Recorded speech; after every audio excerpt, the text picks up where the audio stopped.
Welcome to Jagannath kitchen. ఇంకొకటండి, చిట్టి గాజులతో మాల చూపిస్తున్నాను ఈజీగా. ఇది చూడండి, 6 గాజులను తీసుకోవాలండి. 6 లేదా 12 తీసుకొని ఈ విధంగా ఫ్లవర్ వచ్చే విధంగా, ఇది చూడండి, ఈ విధంగా వచ్చే విధంగా దీన్ని కట్టేవాళ్ళండి దారంతో.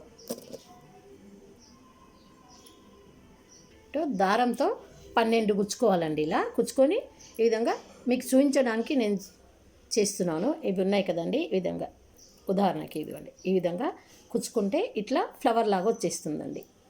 ఇలా ఇప్పుడు ఇవన్నీ చేసి పెట్టాను మీకు చూపించడానికి. ఇప్పుడు మాలను చూపిస్తాను. ఇది చూడండి, గ్రీను, ఎల్లో మీకు నచ్చినాయి. కానీ మాతకు, దుర్గామాతకు గ్రీన్ అండ్ రెడ్, ఎల్లో ఎక్కిస్తారు కదండి, అందుకే ఈ మాల చేస్తున్నాను నేను. ఇప్పుడు చూపిస్తాను మీకు.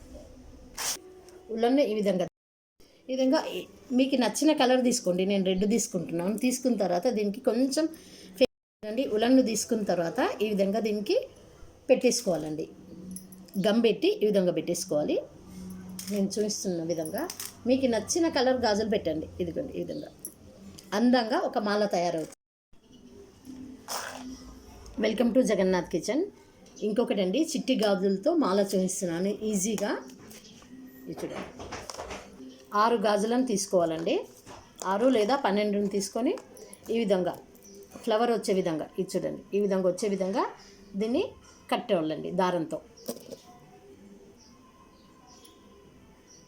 దారంతో 12 గుచ్చుకోవాలండి. ఇలా గుచ్చుకొని ఈ విధంగా మీకు చూపించడానికి నేను చేస్తున్నాను. ఇవి ఉన్నాయి కదండి, ఈ విధంగా ఉదాహరణకి ఇదిగోండి, ఈ విధంగా కుచ్చుకుంటే ఇట్లా ఫ్లవర్ లాగా వచ్చేస్తుందండి.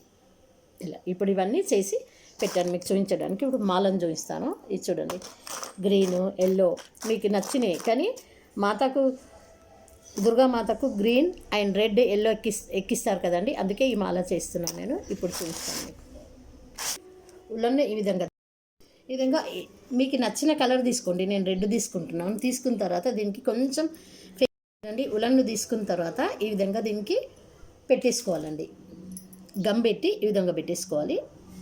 నేను చూపిస్తున్న విధంగా మీకు నచ్చిన కలర్ గాజులు పెట్టండి. ఇదిగోండి, ఈ విధంగా అందంగా ఒక మాల తయారవుతుంది.